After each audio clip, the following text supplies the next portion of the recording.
Yeah, I love Fares. He's one of my best friends. And I also think he has the greatest nose in the film industry. I always tell him, your nose should have his own agent.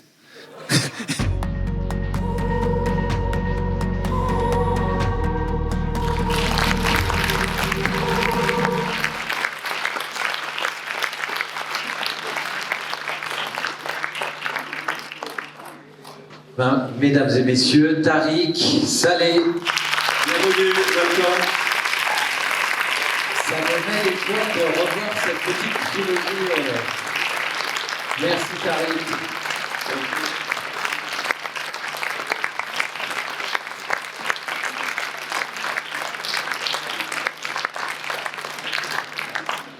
Thank you, merci. Shukran. Je remercie aussi Aurore, notre traductrice qui va l'accompagner tout au long, et c'est pas une tâche facile. Merci Aurore. Murmurer à l'oreille. Murmurer à l'oreille.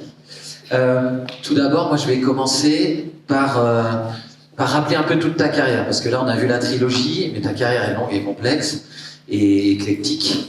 Et donc toi, tu commences à te révéler dans les années 80, non pas comme cinéaste à l'époque, mais comme graffeur, l'un des plus connus de Stockholm, sous le pseudonyme de Circle and Tarik. D'ailleurs, tu as une fresque qui a été classée par l'État de Suède, une des premières. Et puis ensuite, tu te tournes vers le documentaire avec Sacrificio, Who Betrayed Che Guevara en 2001, sur la mort du Che, puis Gitmo, The New Rules of War en 2005, sur les camps de Guantanamo. Une expérience difficile qui t'écartera du documentaire, on pourra peut-être en reparler. Tu passes ensuite à la fiction, d'abord en animation, avec le dystopique Metropia en 2009, puis tu te mets à ton genre de prédilection, qui est le thriller, avec un premier thriller qui est Tommy en 2014. En 2017, tu réaliseras Une bombe, qui fera un effet dans tous les festivals du monde. C'est Le Caire confidentiel.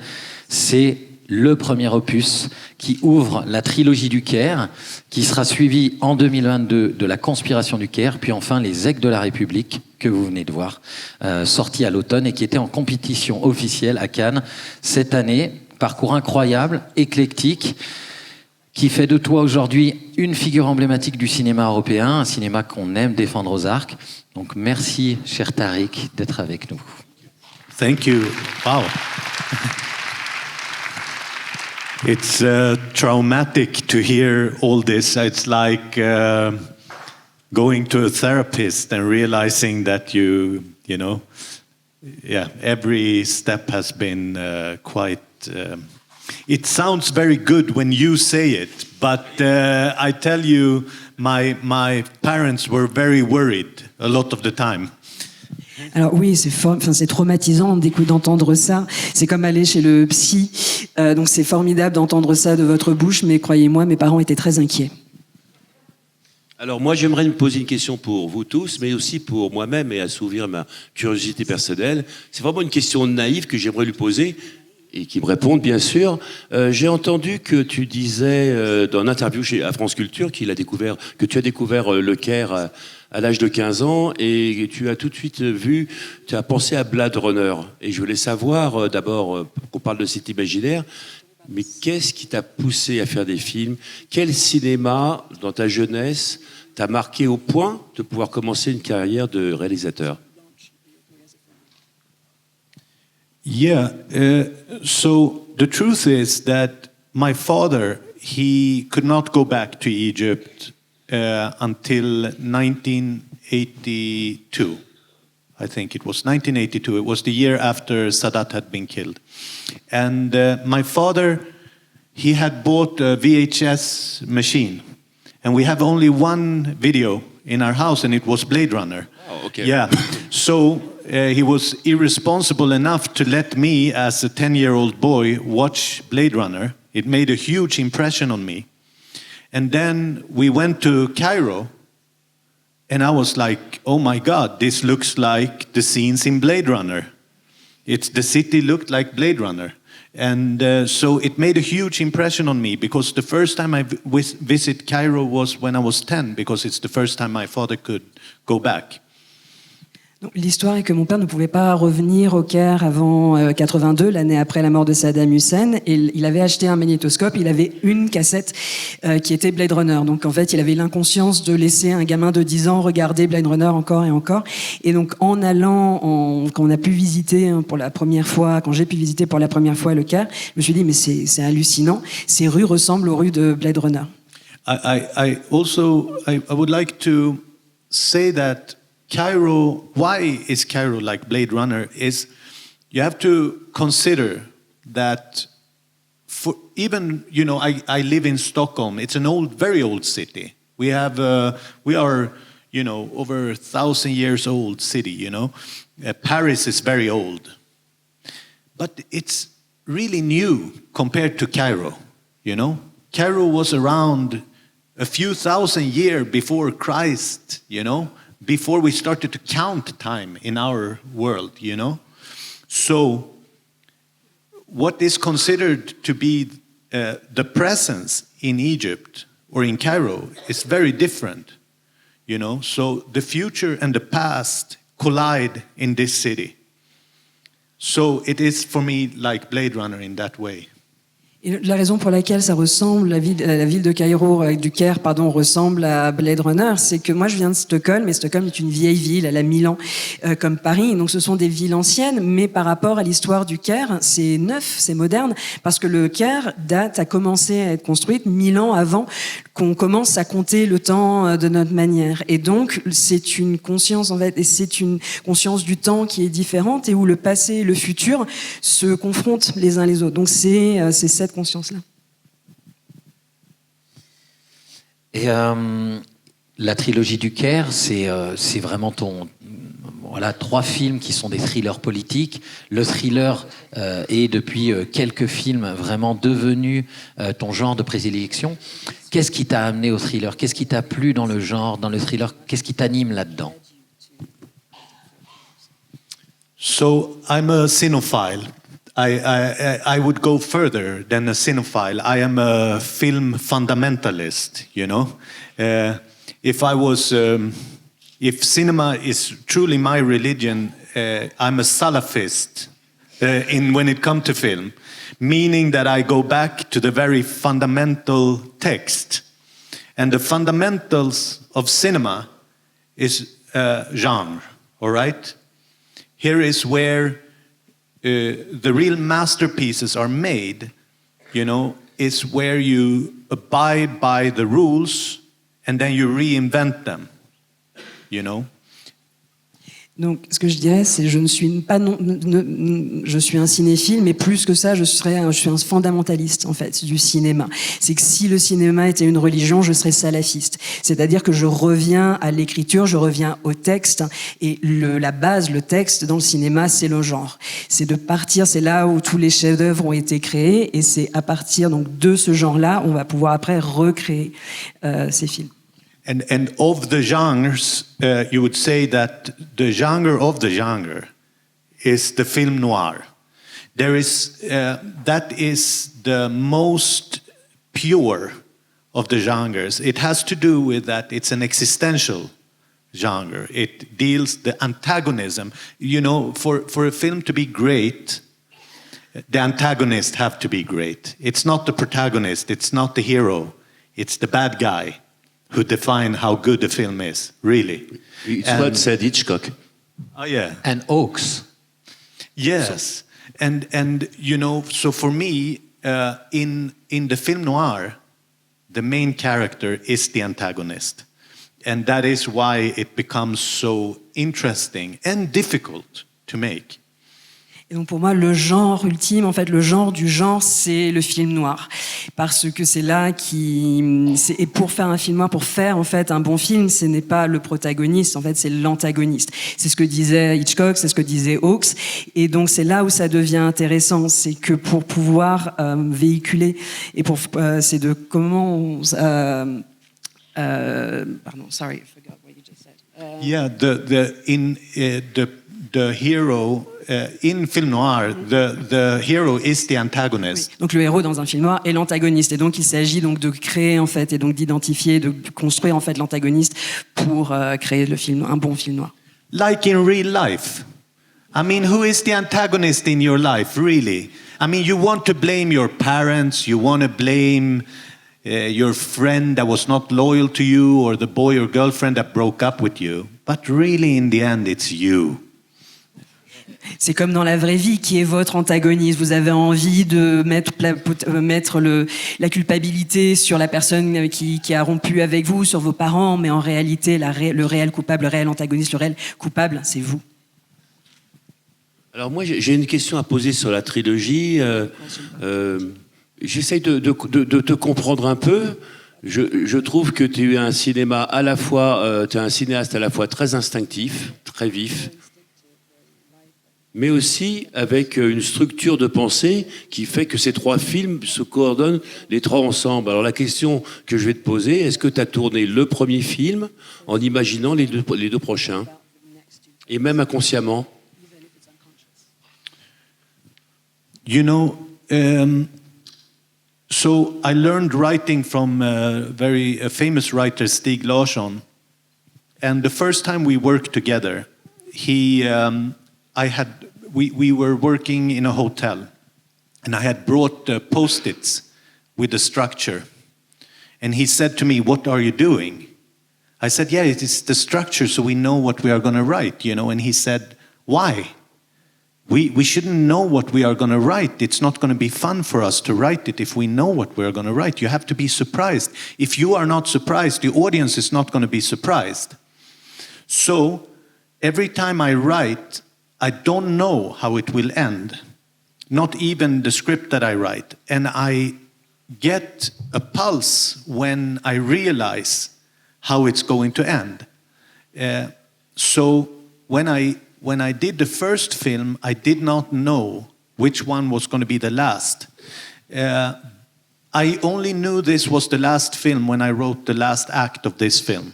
Then I knew it was a trilogy and not a quartet or a decalogue. Donc j'ai appris à écrire avec c'est Stig Larsson qui m'a appris à écrire. Donc la première fois qu'on s'est rencontrés dans un hôtel, et je suis arrivée avec des post-it, et il m'a dit mais pourquoi est-ce que tu ramènes ça? Il dit mais en fait c'est pour la structure, comme ça on sait où on va. Il me dit mais pourquoi c'est pas drôle? Si tu écris, il faut que tu sois surpris par l'histoire. Et donc j'apprends, je ne sais pas, quand je commence à écrire, je ne sais pas où ça va. C'est cette idée donc de se laisser surprendre jusqu'au moment où ça arrive, justement, on arrive à la fin. Et donc, quand il y a le dénouement, quand je trouve en fait ce dénouement, il y a mon cœur qui bat. Et donc, dans la création donc, de cette trilogie, je ne savais pas que ça allait être une trilogie jusqu'à la toute fin de l'écriture du scénario. Je ne savais pas si ça allait être une tétralogie, si ça allait être 10 films à la suite, jusqu'à la toute fin. Alors, moi, j'aimerais revenir sur un moment particulier de cette trilogie, c'est le démarrage, c'est quand tu vas tourner Le Caire confidentiel, tu es en Égypte, et à 3 jours du tournage, les services de sécurité égyptiens vous ordonnent de quitter le pays. Et donc, tu ne peux pas tourner ce film alors que vous aviez investi dedans et que vous étiez prêt à tourner. Vous devez aller à Casablanca, au Maroc, et là tu es dévasté. Et moi j'ai lu qu'à ce moment-là, celui qui t'a redonné la foi, c'est Fellini. J'aimerais que tu nous parles un petit peu de ça et de comment tu as reconstruit Le Caire sur ce film et sur les films d'après. Yeah, it was devastating and it was very scary because we were having lunch at the Swedish embassy with journalists, and my producer came to me and said, "Tarik, we have to leave." And I said, "Leave the lunch?" And he said, "No, leave the country and leave now." And I said, "Calm down, it's not, no, take it easy." She said, "No, I'm not going to calm down, it's serious." We went back to the hotel, and the Egyptian producer had been at the Interior Ministry, and their state security had waited for him, and they said, "We know exactly where Tarik has been, we know the script, and he have a few days to leave. After that, we cannot protect him," meaning they will do something, you know. And so I had to leave right away. And I was thinking, as I was leaving, you know, I knew it was the last time I was going to be in Egypt, you know, which was heartbreaking. And I was thinking, who in the crew had sold me out? Because they knew so much details. I had been very careful, especially with my family, where they live and so on. So when I was going to the airport, I was driving, it was in the morning, I saw the sun rise over the Nile, and I knew this is the last time. And the driver, he was a young guy, he hated the government, hated the military. And he said to me, he turned to me all of a sudden, he has been driving me for a month. He says to me, you know, Tarik, I'm really sorry. And I said, you don't have to be sorry, it's not your fault. He said, no, but I'm really sorry. And I realized it was him. And so it was Adam in Boy from Heaven. Donc, c'est un épisode qui a fait extrêmement peur parce qu'on était en conférence de presse à l'ambassade suédoise en Égypte quand, pendant le Q&A, pendant le débat, mon producteur est venu me dire à l'oreille il faut qu'on parte. Et donc après, je lui dis mais en fait calme-toi, ça va se passer. Il dit non, absolument pas. Le producteur égyptien dit en fait non, il faut absolument qu'on parte parce que je viens. Lui, il avait eu un rendez-vous avec le ministère de l'Intérieur. Le ministre de l'Intérieur disant on sait exactement ce que vous faites, on sait où va Tarik, où est allé Tarik, on sait le contenu du scénario, donc vous avez quelques jours pour sortir du territoire, sinon on ne peut pas assurer sa sécurité, c'est-à-dire que ce serait eux en fait qui s'occuperaient de nous. Et donc il a fallu remballer l'ensemble, mais la question, ils avaient tellement d'informations sur ce qui se passait, que c'était ce qui m'a brisé le cœur, outre, c'est que c'était forcément quelqu'un de l'équipe. Parce qu'ils avaient tellement d'informations, j'avais fait extrêmement attention pour protéger les membres de ma famille, pour pas donner d'informations, etc. Donc c'était forcément quelqu'un de l'équipe. Et donc le lendemain, en repartant, en allant vers l'aéroport, il y avait le lever du soleil sur le Nil, et il y avait toujours cette question qui me taraudait. Et le chauffeur qui avait été avec moi pendant 1 mois, qui détestait le gouvernement, qui détestait l'armée, me dit « je suis désolé ». Et il dit « non, mais en fait, c'est pas de ta faute ». Et en fait, il me dit « mais je suis désolé ». Et au final, c'était lui, je me suis rendu compte que c'était lui. Donc c'est quelque chose qui m'a absolument brisé le cœur.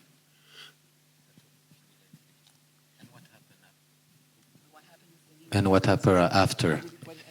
Yeah, so I was obsessed with the idea of recreating Cairo. And I knew that Fellini was not making Amarcord in his hometown, but he shot it in Rome. And he actually cast from other parts of Italy than his hometown. And still, when the people in his hometown saw Amarcord, they recognized the street corners and the people. And said, oh, that's the bakery guy, and that's that guy, you know. So you can, it's basically what cinema is. You can recreate a place, you know. That is part of it. You can capture its soul. And I want to say that, you know, when you talk about a city, you know, a city has a personality, if you think about it. You know, if you take Stockholm, where I live in Sweden, it's a very nervous city, you know. It will say, you know, if you go and visit Sweden and Stockholm, they will say, oh, did you like it? Did you like it? Did you have a good time? You know, if you go to Paris, Paris is very proud of itself, you know. It will say, you know, you liked it, huh? Parisian you liked too. it.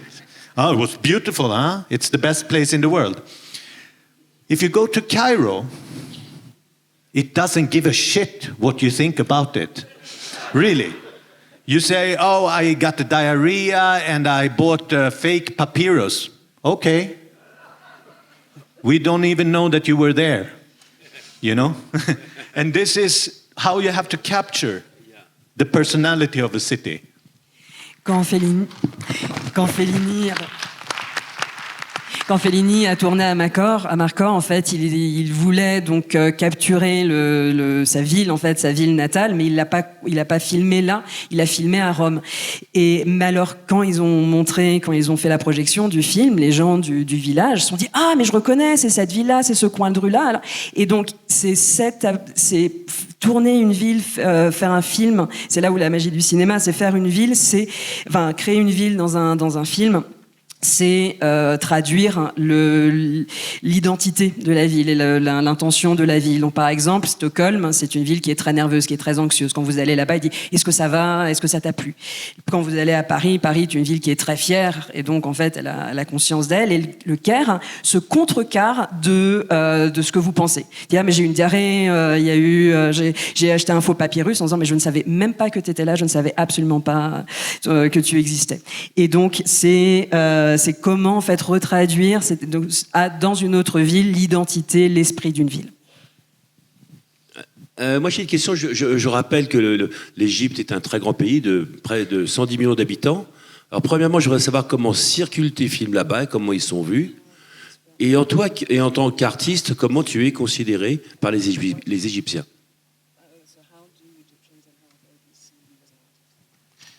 Whoa.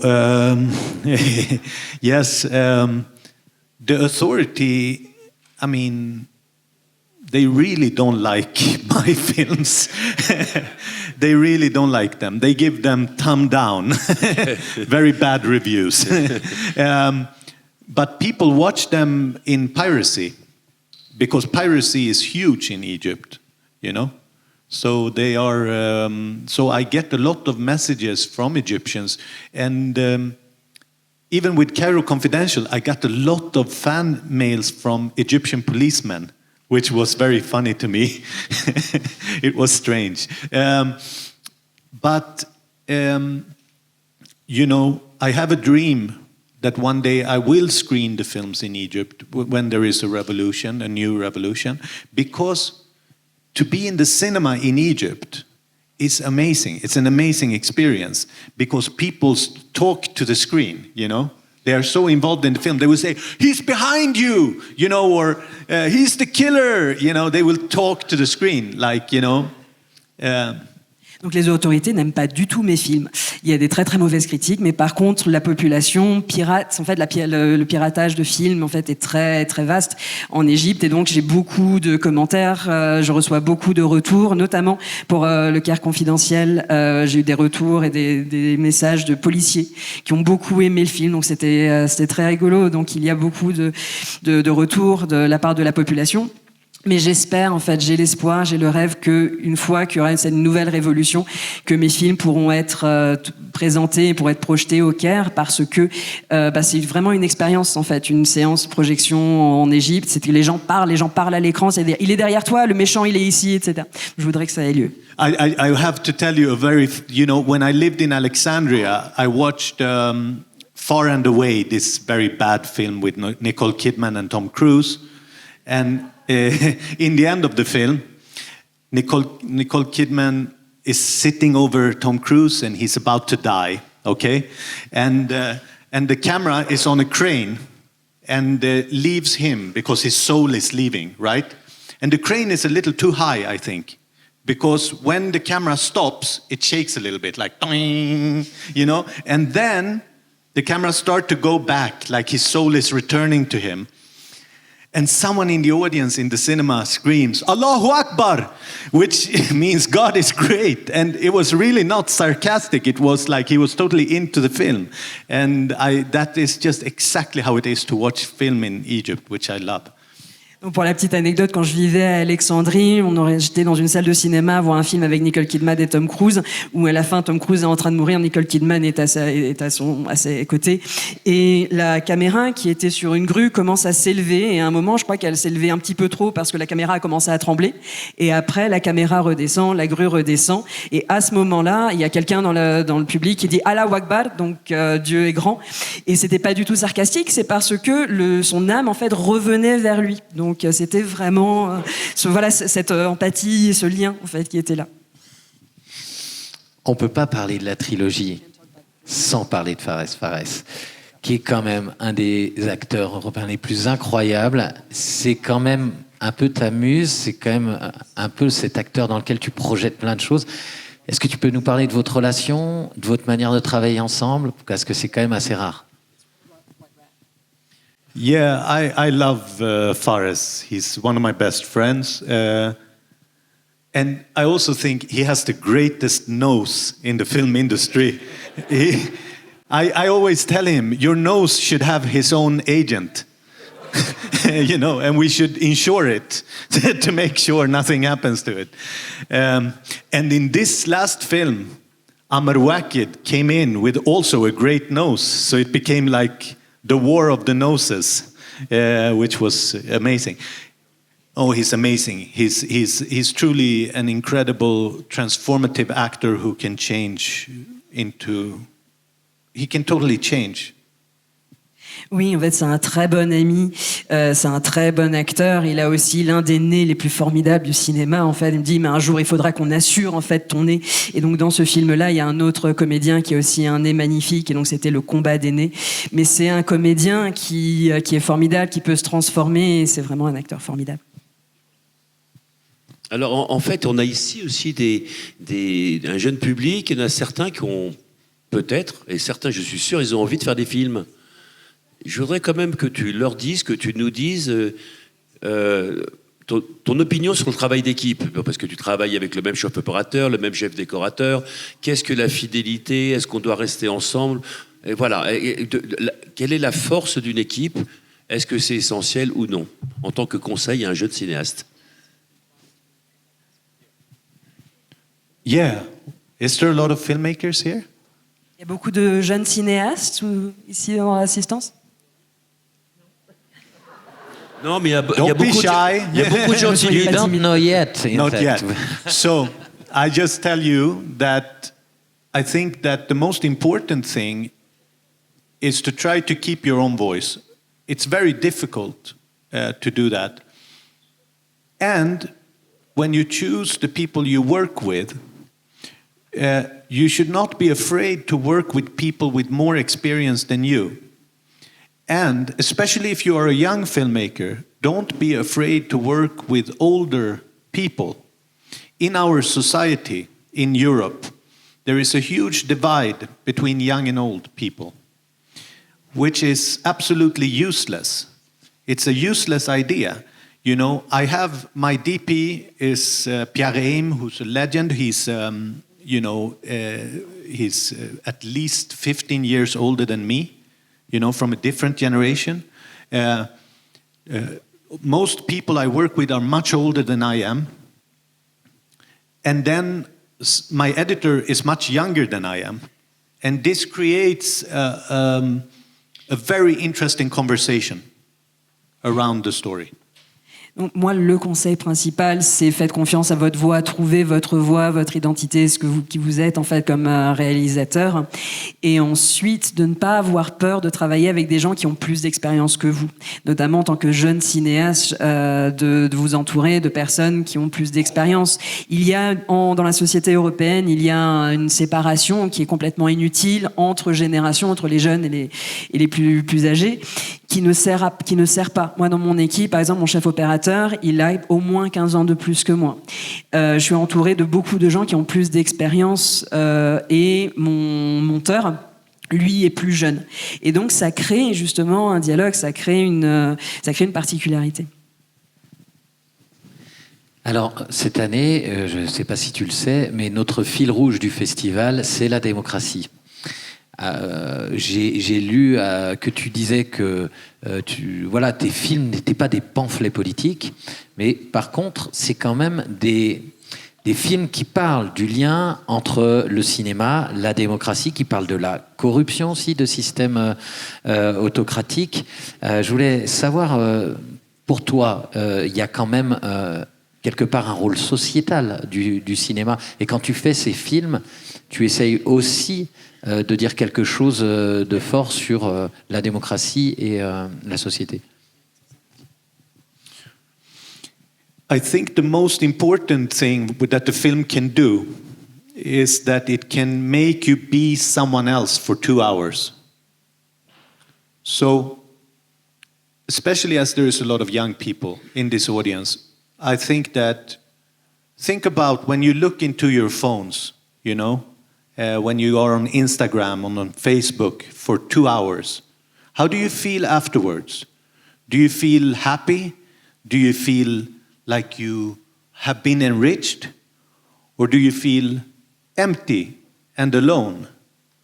Now, When you go and watch a film together, you get something. You know, you are someone else for 2 hours. It's an act of empathy. Pour moi, le plus important dans un film, c'est le fait que pendant 2 heures, on a cette sensation d'être quelqu'un d'autre, qu'on a cette expérience-là.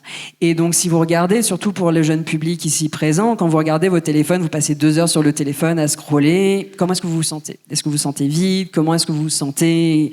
Quelle a été votre expérience? Est-ce que vous vous sentez seul? Est-ce que vous vous sentez vide? Quand vous regardez un film sur 2 heures et que vous allez au cinéma avec quelqu'un, vous avez eu cette expérience justement d'être quelqu'un d'autre, vous sentir une autre personne et cet exercice d'empathie et vous en sortez enrichi. So, in my films, you know, I am very interested in politics and in power, but I'm very, very interested in what it means to be a human being. What would I do if I'm presented in a situation where I have to choose, where the choice is between pest or cholera, you know? And for example, the actor in this film who is asked to play the president, what does he want to do? He wants to keep his privileges and he wants to protect the people he loves. That's why he's accepting this. Now, the question to you that have just watched this film, what compromises are you willing to do? What are you willing to lie about, to not say, in order to keep your job? To keep your privileges. Because we know that the people in power will ask us to lie, not just to our friends or family or to anyone, to lie to ourselves even, in the end, instead of standing up. And that is a big existential question right now. Donc, ce qui m'intéresse beaucoup, le pouvoir et le pouvoir m'intéresse et la politique m'intéresse, mais ce qui m'intéresse au-dessus de tout, c'est quelle est l'expérience humaine. Et donc dans ce film-là, quelles sont les compromissions qu'on est quand on est devant une situation qu'on a un personnage qui a le choix entre la peste et le choléra, qu'est-ce qu'on fait à ce moment T? Si vous prenez par exemple la position du président, quelle est sa situation? Qu'est-ce qu'il veut faire? Lui, ce qu'il veut, c'est protéger ses privilèges et protéger les personnes qu'il aime. Et donc, la situation face à laquelle il est, c'est qu'est-ce qu'il va faire? Quelles sont les compromissions? Quelles sont les actions en fait qu'il va faire pour justement arriver à ça? Et donc la question qui vous est posée dans le public, c'est quels sont les mensonges, quels sont les silences, quelles sont les compromissions que vous êtes prêts à faire pour garder votre travail, pour garder votre situation et garder vos privilèges. Parce qu'on sait que les personnes qui sont au pouvoir vont mettre leur puissance au nom justement pour vous demander et vous mettre face à cette situation, à vous demander de courber les chines plutôt qu'à résister. Alors, c'est le moment où on va quand même échanger tous ensemble, donc passer aussi aux questions du public. Donc moi, je vous le dis tout le temps, hein, on est entre nous, il n'y a jamais de mauvaises questions, au contraire. Donc levez la main et puis on vous fera passer le micro. Donc là, je vois déjà une main levée, 2 mains levées. On a le temps d'échanger ensemble et c'est ça qui est chouette. Je parle en français ou en anglais ? En français. Quel était le budget de votre film comparé aux 2 autres films de la trilogie? Good question. So they became more and more expensive.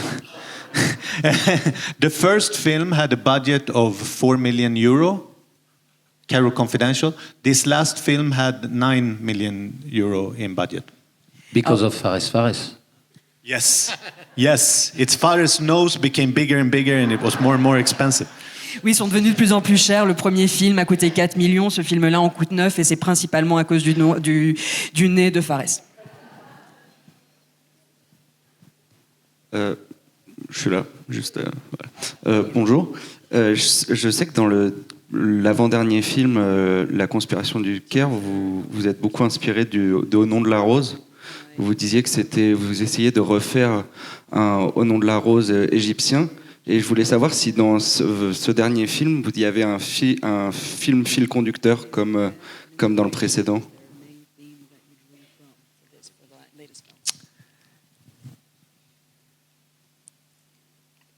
You know, Sunset Boulevard, of course, has something.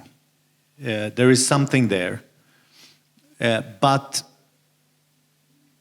I will say also about The Name of the Rose was just the ignition. It was just the spark. But I didn't try to make a name in The Name of the Rose. I was just imagining if you do a political thriller in a religious setting. Donc, il y a une inspiration de Boulevard du Crépuscule pour celui-là qui résonne. Et pour répondre par rapport Au nom de la rose, j'ai pas essayé de refaire en fait un Nom de la rose égyptien, mais c'était vraiment le point de départ, c'était l'étincelle de début qui était si je devais faire un thriller politique dans un contexte religieux, qu'est-ce que ce serait? And what inspired me with Sunset Boulevard by Billy Wilder is that he also crossed the line between fiction and reality. You know, so you have Cécile DeMille playing himself in the film, right? I think it's still the truest portrait of Hollywood that has ever been made is Sunset Boulevard. And so I said, I will aspire to do something. I will try to do a film that is honest about lying. Et en ce qui concerne donc Boulevard du Crépuscule, donc de Billy Wilder, c'est ce qui m'a inspiré, c'est le fait qu'il brouille la réalité et la fiction. Parce que donc Cécile B. DeMille en fait joue un réalisateur et je pense que c'est le film le plus honnête et le plus loyal en fait à l'industrie d'Hollywood qui existe à ce jour. Et donc j'ai mon aspiration, ce que je cherchais à faire avec ce film-là, c'était de faire le film le plus honnête sur le mensonge.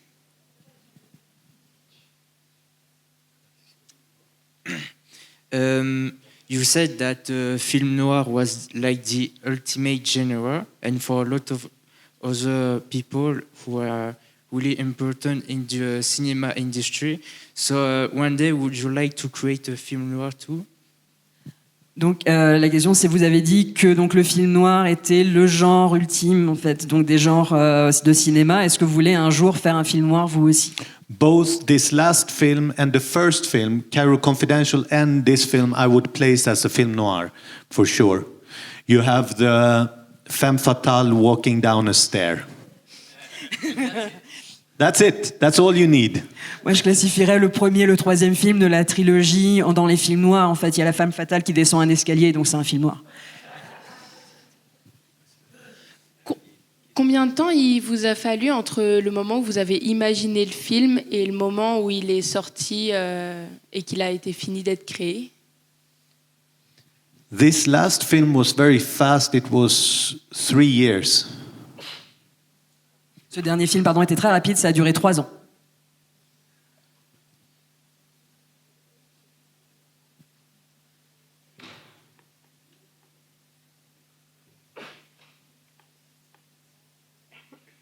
Bonjour à toutes et à tous.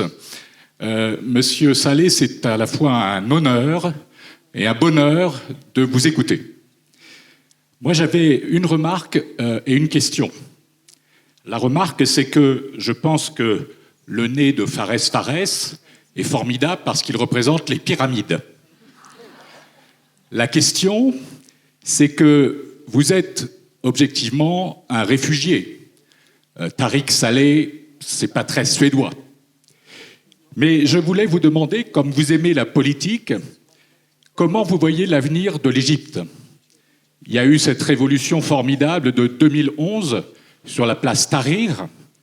Même Alain Juppé est allé sur la place Tahrir, c'est vous dire. Et donc, comment vous voyez la suite de l'histoire de ce grand pays qu'est l'Égypte? Merci. So, when it comes to identity, you know, I am not so interested in my own identity. I am European and Egyptian. And I know it's difficult for some fascists to accept that, But it's a fact that they have to deal with, you know? I can't help them more than to say that it's just a fact. I exist, and my children exist, and so they have to just accept that their ideas, which being proud of where you are born, which is very futile idea, very stupid idea. It was a coincidence where you were born. You know, you didn't accomplish anything by being born in a place. It's what you do that matters. And until these people understand that, I can't help them. You know, I can't, really, I can't. Now,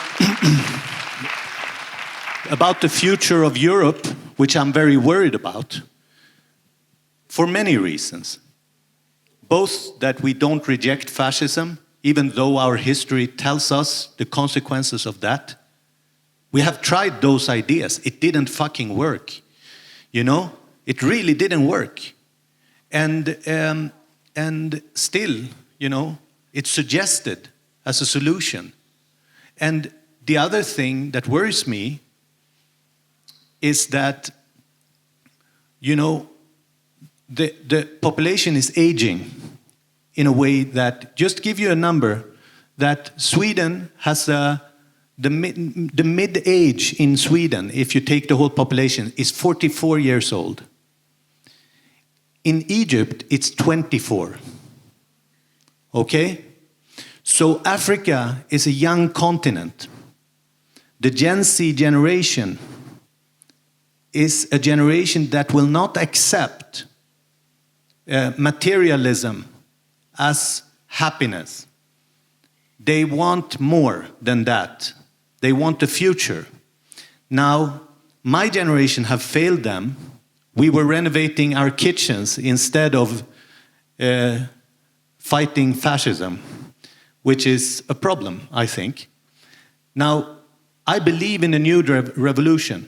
I believe that you cannot change these military dictatorships that are supported by Europe and America, because you have to understand that El-Sisi is very popular in Europe.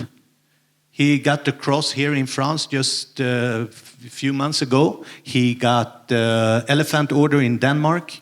He was hugged and kissed by van der Leyen and these people in the EU. What did he do for them? Because I can tell you one thing, he didn't do anything for his own population. My little suggestion is that he was doing nothing while there was a genocide going on next to him. That is why they like him. Now, you know, we need to, as Europeans, take responsibility because we still have democracy and freedom. And that's all of us. It's not just our leaders, it's all of us. We have to stop renovating our kitchens and start to fight, you know, this fight that needs to be done with. Yeah.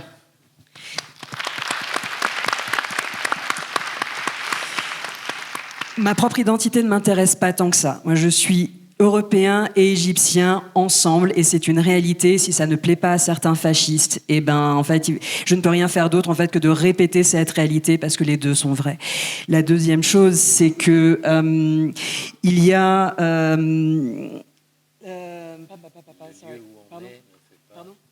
Ah oui, non, pardon, c'était en Europe. En fait, moi, ce qui m'inquiète beaucoup, c'est le futur de l'Europe. C'est que on a en fait ces voix fascistes qui commencent à monter, contre lesquelles en fait on ne fait pas grand-chose, alors qu'on sait ce que ça a donné, et que il y a cet attrait là, alors que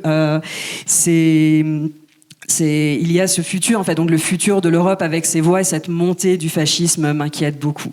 En ce qui concerne le futur de l'Égypte, il faut vous rendre compte que l'âge médian en Europe est extrêmement élevé. En Suède, l'âge médian, c'est 45 ans. L'âge médian en Égypte, c'est 25. Donc l'Afrique est un continent qui est extrêmement jeune. C'est une nouvelle génération qui a été trahie, ou pour lesquelles l'ancienne génération n'a pas fait ce qu'il fallait. Plutôt que de combattre le fascisme, de combattre ces voies-là, c'est où on s'occupait en fait à rénover nos cuisines. Et donc il y a cette poussée à l'intérieur, et donc cette nouvelle génération qui se révolte et qui lui n'est pas intéressé, qui se laisse pas avoir par le miroir aux alouettes du mercantilisme et du matérialisme, mais qui s'oppose à ces montées de fascisme et ces montées autoritaires. L'autre chose, c'est de savoir ce que les autres, non pas l'Égypte, mais les États-Unis et l'Europe font, parce que les chefs d'État occidentaux aiment beaucoup Al-Sisi. Ils ont été accueillis par Van der Leyen, il a eu l'éléphant d'or, etc. Mais qu'est-ce qu'ils ont fait ? Ils n'ont pas fait grand-chose. À mon avis, ce qu'il a fait, qui fait qu'il les aime et qu'il déroule le tapis rouge pour eux, c'est qu'il est à côté d'un génocide et qu'ils n'ont rien fait, et que lui n'a rien fait. Mais donc c'est cette génération-là, c'est cette nouvelle génération qui va pousser, qui va permettre justement à ce fascisme d'être renversé.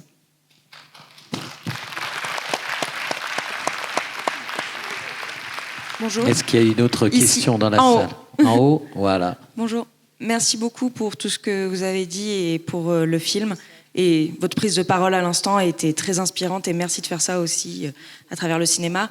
Pour le coup, j'ai une question avec un de vos collaborateurs dans le film. Vous avez travaillé avec le compositeur Alexandre Desplat. Comment c'était de travailler avec lui et vraiment bravo pour la musique du film qui est absolument incroyable. Yeah, so Alexander Desplat, who also have a great nose, by the way. I choose all my collaborators depending on their nose. That's sounds fascist, but it's no. Seriously, I had admired Desplat's music for a long time. I had written many scripts. Like, it's a cliche, but unfortunately, I have done it too. Written scripts to the score of Ghostwriter, and I love his scores and his music, and I have temp scored my films, which means that it's the score you put before you take in the real composer. Donc je travaille avec Desplat parce qu'en fait il a un nez aussi formidable. Non, c'est qu'en fait j'ai beaucoup aimé donc ses compositions, notamment j'ai aussi écrit en écoutant la bande originale de Ghostwriter, et en fait j'utilise la musique j'utilise en fait des inspirations de musique avant d'avoir la musique de composition pour le film. And what was amazing was that he called me when he had seen the film without music. Alexander called me and said, "This is a film about a man who sells his soul piece by piece." And I said, "Can you write the music to that man?" And he said yes. And then. When we recorded the music in Paris with his wonderful musicians, he's a flutist himself and his wife is a violinist, and both of them are conductors. So they conduct and switch in between the booth. And it was one of the most inspiring things that have happened to me ever, to see how precise they were when they were recording this score. I went to the hotel room that same night, then I wrote the first 10 pages of my new script. Et quand je lui ai envoyé le film monté avant pour qu'il fasse la composition, il m'a dit c'est l'histoire d'un homme qui vend son âme petit à petit. Et je lui ai demandé est-ce que tu peux composer la musique et faire la musique pour ce film-là ? Et il m'a dit oui. Et donc quand on a fait l'enregistrement à Paris. De la bande son. Lui est flûtiste et sa femme est violoniste. Ils sont également chefs d'orchestre, donc ils se dirigent l'un et l'autre, et donc ils sont dirigés avec une telle précision et de telle manière à ce qu'une fois qu'on avait terminé l'enregistrement, je suis rentrée chez moi et j'ai écrit les 10 premières pages de mon prochain film.